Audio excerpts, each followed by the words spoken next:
Friends, நம்ம இப்போ garlic chicken செய்ய போகிறோம். அதுக்கு தேவையான பொருட்கள்: சிக்கன், தக்காளி, பெரிய வெங்காயம் 2 பெரிய வெங்காயம் சின்னதாக கட் பண்ணி வச்சுருக்கேன், கருவேப்பிலை, 2 பச்சை மிளகாய், இஞ்சி பூண்டு, கரம் மசாலா, சோம்பு, மல்லித்தூள், மிளகாய்த்தூள், மிளகுத்தூள்.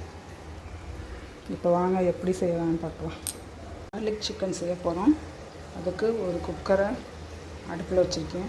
அது சூடாகட்டும். ஃபஸ்ட்டு எண்ணெயை ஊற்றணும்.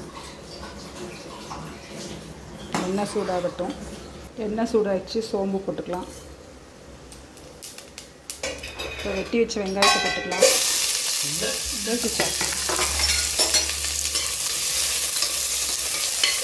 வெங்காயம் வதங்குறதுக்கு உப்பு சேர்த்துக்கலாம்.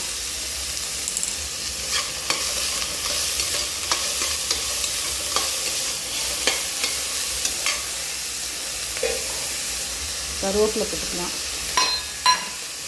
அதையும் சேர்த்து நல்லா வதக்கும். நறுக்கின பச்சை மிளகாய் போட்டுக்கலாம்.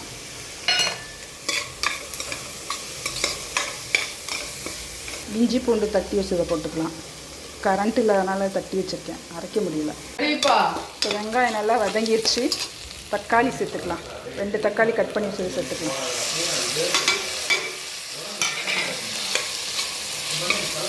இதுவும் நல்லா வதங்கட்டும். தக்காளி வதங்குறதுக்கு கொஞ்சம் மஞ்சள்தூள் சேர்த்துக்கலாம்.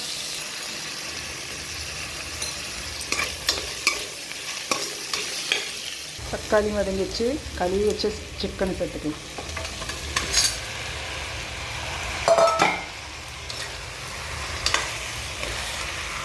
நல்லா பரட்டிடுங்க. 2 நிமிஷம் அப்படியே அடுப்பில் இருக்கட்டும். மூடி போட்டுருவோம். 3 விசில் வந்தோடனே இறக்கிடலாம். இப்போ சிக்கன் கிரேவி ரெடி ஆகிடுச்சு. அதில் கார்லிக்கை தாளித்து ஊற்றணும். ஊற்றிக்கணும். ஊற்றியாச்சு. இப்போ இந்த கட் பண்ண பூண்டை போட்டு வதக்கணும்.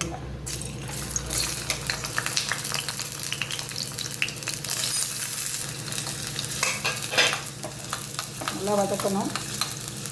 இப்போ பூண்டு வதங்கிடுச்சு. கொஞ்சம் மிளகாய் பொடி போடணும். ரெண்டையும் நல்லா மிக்ஸ் பண்ணி அந்த சிக்கன் கிரேவியில் ஊற்றிடணும். இப்போ இது ரெடி ஆகிடுச்சு. இதை கிரேவியில் ஊற்றி கலந்து விட்டுருங்க. கொஞ்சம் மல்லித்தூள். சுவையான கார்லிக் சிக்கன் ரெடி.